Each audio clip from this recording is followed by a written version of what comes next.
Hi everybody, this is the Baseball Head, the amazing, spectacular, terrific, the great one, and the People's Champion.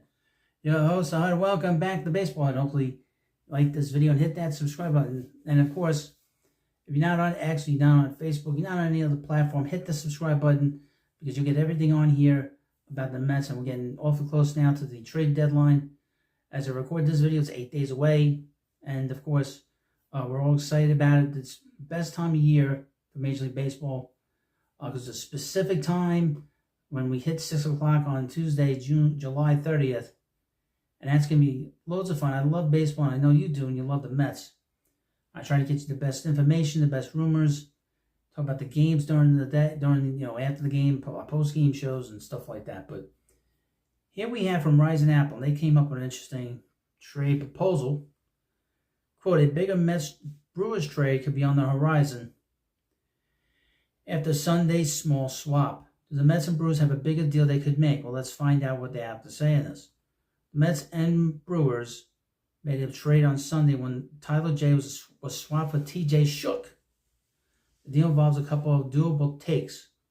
For one, the Mets getting anything at all for J, who would have been DFA'd already, is pretty impressive. And he was DFA'd. For it to be a minor league arm, even not one performing all that well, sweetens this more. Another raise the eyebrow comes from the Brewers not having any immediate desperate need for Jay either. Their big league roster has 3 lefties already, 2 of which own ERAs below 1.7. These 2 NL contenders might actually be a match for a bigger trade. The Mets hold true to the rumors and are willing to trade a starting pitcher. The Brewers are a match. As a ball club, they could swap a starter for some bullpen help. What type of trade could make sense? Okay, Mets need bullpen help, and the Brewers need a starting pitcher. These types of trades are only simple in fantasy baseball. There's a little too much of a cost for both ball clubs. The Mets giving up a starting pitcher for bullpen help seems faulty. The depth in the minor leagues isn't incredible. Joey Lucchesi was already DFA'd, and Max Kranick has shifted more towards pitching relief. What happens when the Mets remove one MLB option, suffer an injury? Brushing this flaw aside, we do see some candidates on the Brewers who could fit the Mets. The Brewers probably aren't trading Brian Hudson, who at 27 is one of their best relievers.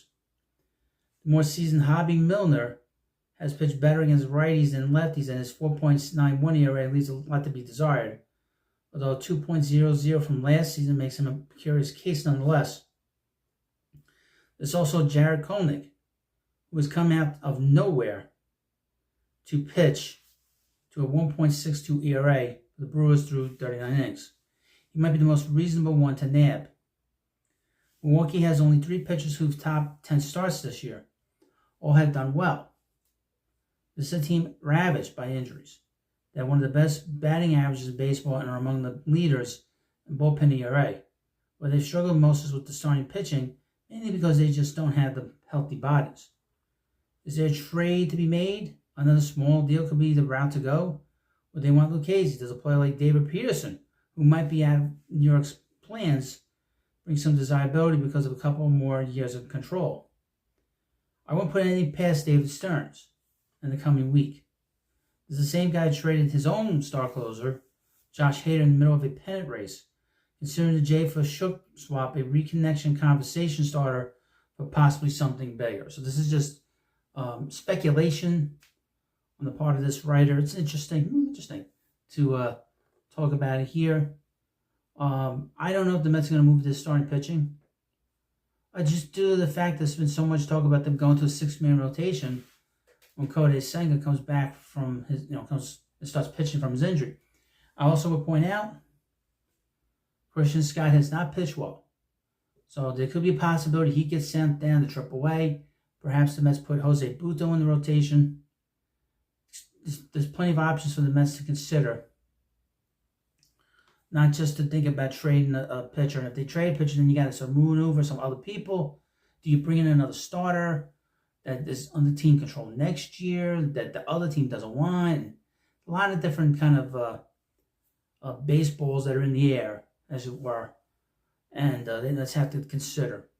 And I would mention also, again, the Mets could certainly use another offensive player on this team. Just to sort of point that out as well. So, thank you for watching this video. Of course, please subscribe to Baseball Hut, and I'll see you later.